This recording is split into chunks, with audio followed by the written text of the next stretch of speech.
Hello, my dear student. Very good evening to all of you and very welcome to all of you in your mathematics class. आज से हम start करने वाले हैं नया chapter that is vector analysis, जिसे हम vector calculus भी कहेंगे। और यहाँ पर वेक्टर एनालिसिस वेक्टर कैलकुलस में जो बहुत इंपॉर्टेंट कॉन्सेप्ट है हम वो देखने वाले हैं, और वो है डेल ऑपरेटर। आज हम बात करेंगे, स्टार्टिंग यहाँ से होता है डेल ऑपरेटर से। अब ये डेल ऑपरेटर क्या चीज़ है, ठीक है। यहाँ पर हम जब कैलकुलस की बात करते हैं तो हम एक डिफरेंशिएशन की बात करते हैं, हम पार्शियल डिफरेंशिएशन की बात करते हैं। हमको पता है कि हम जब वेक्टर एनालिसिस की बात करते हैं तो हमें एक रेफरेंस फ्रेम कंसिडर करना होता है, कार्टेशियन कोऑर्डिनेट सिस्टम हम कंसिडर करते हैं। यहाँ पर एक्स एक्सिस, वाई एक्सिस और जेड एक्सिस हमें पता है। This three axis are mutually perpendicular to each other. और हमको ये भी पता है कि I cap is the unit vector along the x axis, j cap is unit vector along the y axis and k cap is unit vector along the z axis. Okay, तो अगर हम x डायरेक्शन में move कर रहे हैं तो हम कहेंगे partially differentiation with respect to x। y direction की बात करेंगे तो partial differentiation with respect to y, same as it is partial differentiation with respect to z।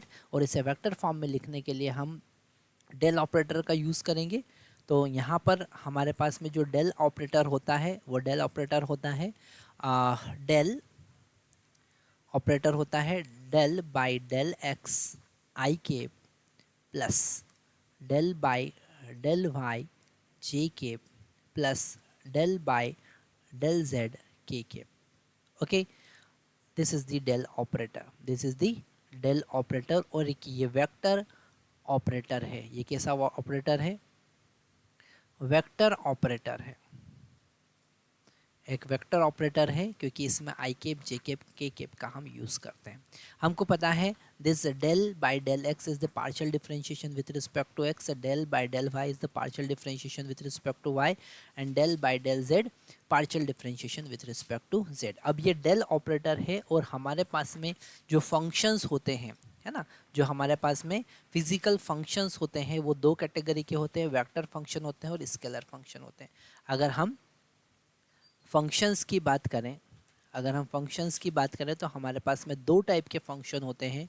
एक स्केलर फंक्शन होते हैं, ठीक है, और एक वेक्टर फंक्शन होते हैं, ठीक है। स्केलर फंक्शन को हम फाई से डिनोट करते हैं और इसे लिख सकते हैं phi which is function of x y z, ठीक है।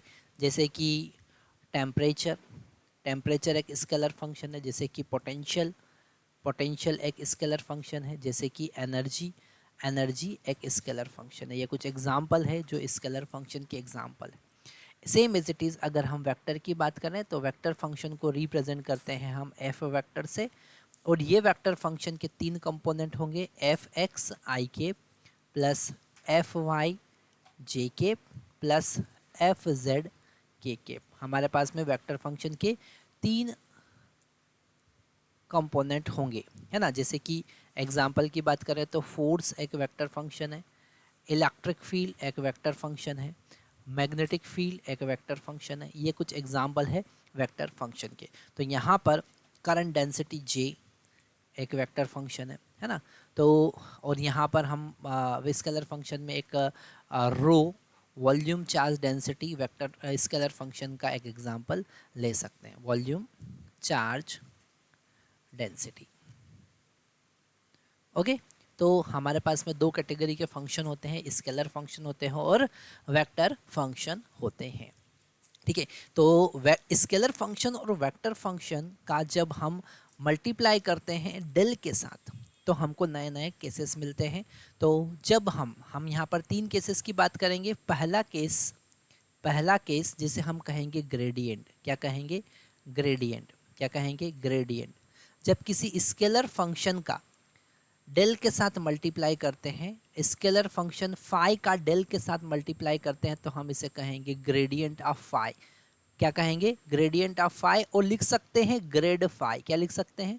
Grade phi. जब हम किसी स्केलर फंक्शन का डेल ऑपरेटर के साथ मल्टीप्लाई करते हैं तो हम लिख सकते हैं उसे लिखते हैं ग्रेडियंट फाई। अब इसका क्या फिजिकल मीनिंग है, क्या उसका फिजिकल सिग्निफिकेंस होता है, ये हम सेपरेटली देखेंगे। पर अभी हमको सिंपल सा कॉन्सेप्ट समझना है कि अगर हमने फाई का डेल के साथ मल्टीप्लाई किया तो उसे हम कहेंगे ग्रेडियंट। फाई क्या है, यहाँ पर स्केलर फंक्शन है। स्केलर फंक्शन कोई भी हो सकता है, वॉल्यूम चार्ज डेंसिटी हो सकता है, स्केलर फंक्शन टेम्परेचर हो सकता है, स्केलर फंक्शन पोटेंशियल हो सकता है, स्केलर फंक्शन एनर्जी हो सकता है। ठीक है, तो यहाँ पर अगर हम इसे आगे थोड़ा सा एक्सपांड करें तो हम लिखेंगे del by del x i के plus del by del y j के plus del by del z k और इसमें हम मल्टीप्लाई करेंगे फाई का। फाई क्या है हमारे पास में,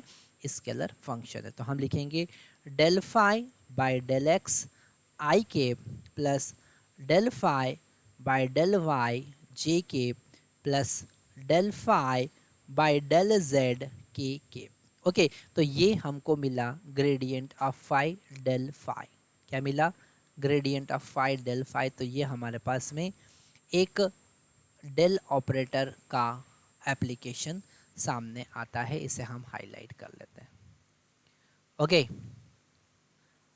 आगे देखते हैं। आगे हमारे पास में जो वेक्टर फंक्शन है, वेक्टर फंक्शन को हम दो तरीके से समझ सकते हैं। यहाँ पर सेकंड हमारे पास में कॉन्सेप्ट आता है डाइवर्जेंस का। किसका आता है, डाइवर्जेंस का। अब ये डाइवर्जेंस क्या है, डाइवर्जेंस में हम इसे लिखेंगे divergence of any vector function phi.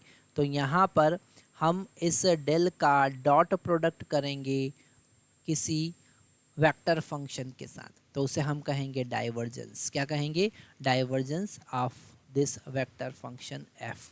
ठीक है, इसका क्या फिजिकल सिग्निफिकेंस है ये हम बाद में देखेंगे, पर अभी हमको इस डेल ऑपरेटर के बारे में समझना है। तो हमने स्केलर के साथ मल्टीप्लाई किया और वेक्टर के साथ हम दो तरीके से मल्टीप्लाई कर सकते हैं। हम वेक्टर के साथ में डॉट प्रोडक्ट कर सकते हैं और वेक्टर के साथ में क्रॉस प्रोडक्ट कर सकते हैं। और जब क्रॉस प्रोडक्ट करेंगे, डॉट प्रोडक्ट करेंगे तो उसे कहेंगे डाइवर्जेंस, और क्रॉस प्रोडक्ट करेंगे तो उसे कहेंगे कर्ल। तो कर्ल हमारे पास में होता है डेल क्रॉस एफ। वेक्टर का अगर हमने क्रॉस प्रोडक्ट किया डेल के साथ में तो हमको मिलता है कर्ल। तो हम लिखेंगे कर्ल ऑफ एफ वेक्टर। क्या लिखेंगे, curl of F vector is equal to del cross F. क्या is equal to del cross F. Curl of F vector is equal to del cross F. तो यहाँ पर हमको क्या कॉन्सेप्ट समझना है, हमको ये समझना है कि जब हम किसी वेक्टर फंक्शन का डेल के साथ में मल्टीप्लाई करते हैं तो दो तरीके से हम मल्टीप्लाई कर सकते हैं। या तो हम क्रॉस प्रोडक्ट कर सकते हैं या डॉट प्रोडक्ट कर सकते हैं। डॉट प्रोडक्ट करने के बाद हमको मिलेगा डाइवर्जेंस।